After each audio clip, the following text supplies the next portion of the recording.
গাজীপুর হত্যাকাণ্ডে কেঁপে উঠল জন আস্থা। এক বছরে অন্তর্বর্তী সরকারের চিত্র।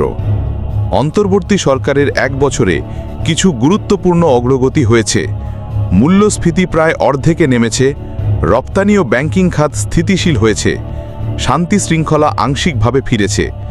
জাতীয় সংসদ নির্বাচন 2026 সালের ফেব্রুয়ারিতে হবে বলে ঘোষণা দিয়ে রাজনৈতিক প্রক্রিয়ায় নতুন আশার সঞ্চার করেছে।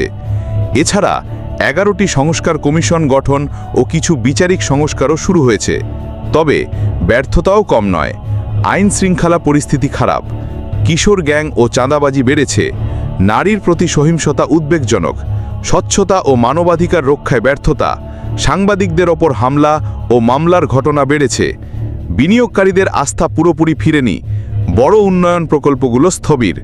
সাফল্য ও ব্যর্থতার এই মিশ্রচিত্রে প্রশ্ন থেকেই যায়, জন আস্থা কি ফিরে এসেছে?